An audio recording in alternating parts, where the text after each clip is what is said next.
मेरी छाती 56 इंच की है। अरे भाई, तुम्हारा छाती 56 इंच लेके क्या करना।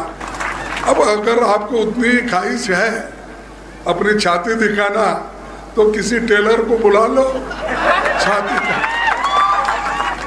छाती का माप ले लो या और नए जैकेट सिलाते जाओ, क्योंकि उन्होंने रोज एक जैकेट पहनते हैं, एक फंक्शन को एक जैकेट। बड़ा गरीब आदमी हूँ, मेरे को सब लोग गालियाँ देते हैं, मैं पिछड़ा हूँ। हम क्या आगे वाले हैं क्या? हम तो और पिछड़े वाले हैं। मेरे को 91 टाइम्स गालियाँ दिए। अरे ये कहने की बात है। अरे आप प्रधानमंत्री हो, रो मत, रो मत। आप सवाल का जवाब दो, उसके बजाय आप हमेशा रोते ही रहे। बोलो भाई, कोई मोदी की है क्या ये? आप झूठ बोल रहे। 15 लाख तुमको दूंगा। वो कहा है? आए क्या आपको? बसों कल्याण में आए होंगे, आए होंगे। आप लोग झूठ बोल रहे। मोदी कभी झूठ बोलते हैं? न खाऊंगा न किसी को खाने दूंगा। अरे भाई, तुम तो खाऊंगा नहीं, किसी को खाने नहीं दूंगा बोल रहे, ठीक है, लेकिन तुम्हारे बाजू में वो बम्मैया बैठते हैं, दूसरे मिनिस्टर बैठते हैं, फिर वो खाते ही रहते हैं, आप देखते ही रहते हैं। आप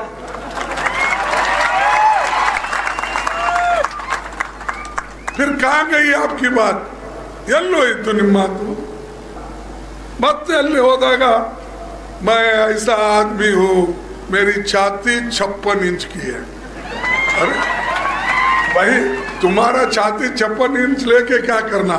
हमको खाने के लिए अनाज होना, रहने के लिए, पहनने के लिए कपड़े होना, सर पे छत होना, लोग ये चाहते हैं। तुम्हारी छाती देख के कौन काम करने वाला है?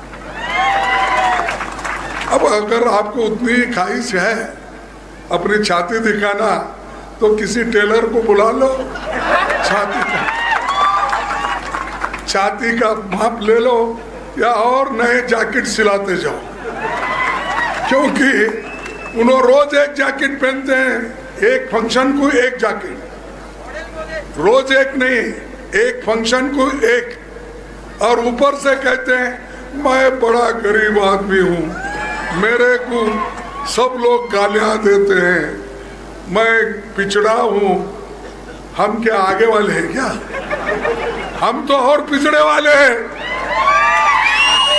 अरे बाबा साहब अम्बेडकर ने हमको कुछ संविधान में दिया, इसीलिए हम थोड़ा कुछ जी रहे हैं, नहीं तो आप लोग जीने भी नहीं देते थे।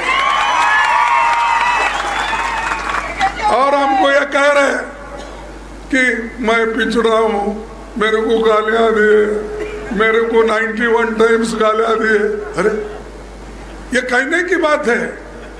अरे आप प्रधानमंत्री हो, रो मत, रो मत। आप सवाल का जवाब दो, उसके बजाय आप हमेशा रोते ही रहे। कभी बोलते हैं मैं बैकवर्ड हूँ, कभी बोलते हैं मुझे गरीब आदमी को कोई सहन नहीं कर रहा, कभी ये बोलते हैं मैं एक छोटे से छोटे होटल बना के मैं आ गया। ये बात आप बोलते हैं। अरे हम भी यही बोलते हैं। हम तो ये नहीं बोले राजे महाराजा के बेटे, मैं तो हमेशा बोलता हूँ मैं एक मजदूर का बेटा हूँ, एक काम करने वाला मेहनत कश का बेटा हूँ। मैं कभी किसी का फुक्कट नहीं खाया, ना मेरे बाप ने खिलाया। मेरे बाप ने खिलाया, मेहनत के पैसे से खिलाया, मेरे को बड़ा बनाया, मेरे को पढ़ाया, मेरे को लिखाया, और जो अन्याय करते उनके विरुद्ध लड़ने का मुझे सिखाया। और आप तो रोते ही रहते हो। अरे आपके पीछे तो आरएसएस है, बीजेपी के लोग हैं, 40% वाले हैं। इतने लोग रहते हुए हिम्मत से काम लो, उसके बजाय मेरे को ऐसा बोले वैसा बोले, गांधी फैमिली को गालियां देना। अभी गांधी फैमिली के लोग कौन सत्ता में थे? राजीव गांधी जाने के बाद उनका जो हत्या हुई, उसके बाद कोई उनके घर में एक चेयरमैन नहीं बना, एक मिनिस्टर नहीं बना, कोई प्राइम मिनिस्टर नहीं बना। यहां तक कि 2 बार सोनिया गांधी जी को प्राइम मिनिस्टर बनने का मौका आया, लेकिन उन्होंने कहा मैं नहीं बनना चाहती हूं।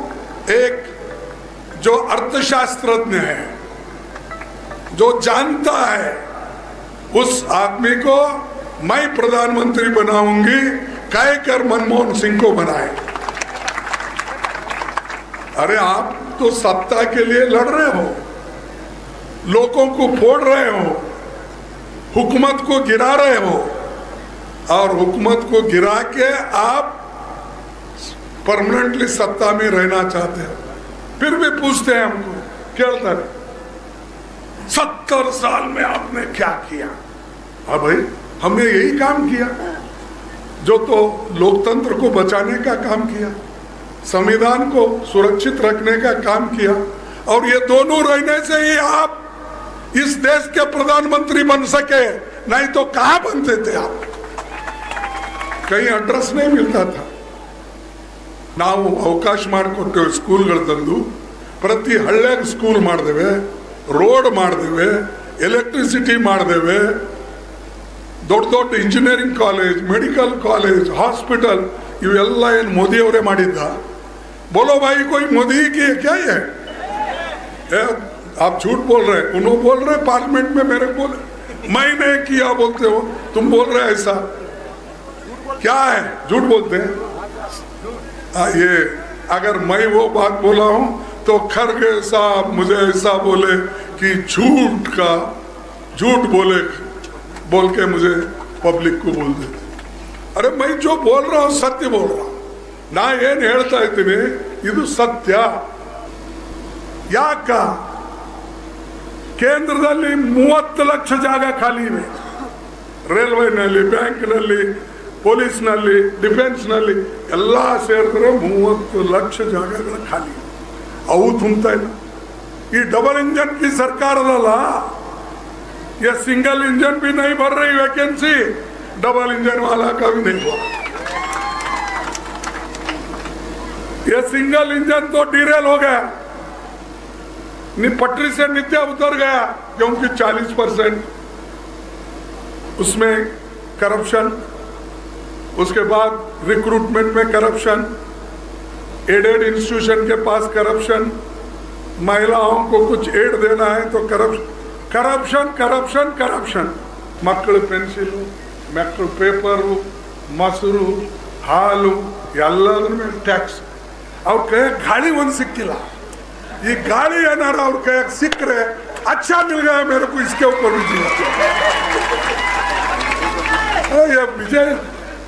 विजय सिंह छुपी फिर रहा है, वो अगर जिंदा रहता है तो ऑक्सीजन होना, उसको हवा में ऑक्सीजन है, वो ऑक्सीजन निकाल लो, नहीं तो जीएसटी डालो। ಹೇಳಿದ್ರು 2 ಕೋಟಿ नौकरी ಕೊಡ್ತೀನಿ। भाई और बहनों, मेरे नौजवान साथियों को 2 करोड़ नौकरी सालाना, कहाँ भी अब 9 साल हो गए, 18 करोड़ नौकरियां कहाँ है? 15 लाख तुमको दूंगा, वो कहाँ है? आए क्या आपको? बसों कल्याण में आए होंगे, आए होंगे। आप लोग झूठ बोल रहे हैं। मोदी कभी झूठ बोलते हैं? वो झूठ बोल रहे सर, बोलते हैं। फिर हमको भी वहाँ बोले पार्लियामेंट में, आपने चुन के भेजा, मैं गया पूछा, नहीं मैं 15 लाख हर घर को दूंगा, काला धन लाके 2-2 करोड़ नौकरियां दूंगा, किसानों की आमदनी दुप्पट कर दूंगा। हो गया क्या किसानों का? अरे फर्टिलाइजर महंगा, पेस्टिसाइड महंगा, सबसे ज्यादा हमारे बहनों को बोले, ಎಲ್ಲರಿಗೂ ताइंदरे बहनों, जब आप चूल्हे के पास जाते हो तो जब खाना पकाते हो, आपके आंखों से पानी निकलता देखकर मुझे बड़ा दुख होता है। उन्होंने कहा अरे एक सिलेंडर फुक्कट बोल के प्रचार कर लिए। अब वही सिलेंडर की कीमत पहले तो हम 410 में देते थे, अब 1150 रुपए। ये मोदी का वायदा जो है 1200, ठीक है 12 और बढ़ाओ, मेरा कुछ जाने वाला नहीं है। लेकिन ये तो मोदी जी बोले थे ना, ये तो बीजेपी बोली थी ना, ये हम तो नहीं बोले थे, निभाए। हम बोले फ्री राशन दे दिए, हम SC ST को पॉपुलेशन के एक बजट हम किए, शूज माइनॉरिटी को रिक्रूटमेंट में 4% रिजर्वेशन। जो कहे ನಾವು ನುಡಿದಂತೆ ನಡೆದೇವೆ। देखो मेरे को छोटे बोलेंगे उन्होंने, सब मिलके तुम सब मिलके काम करो, मिलके काम करे तो ही देश बचने वाला है। ये हम काम करते किसी एक के लिए नहीं, सारे देश के लिए, समाज के लिए, आपके लिए हम करते हैं।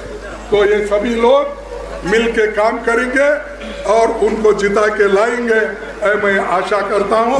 इसीलिए आप जिता के लाने वाले हैं ना,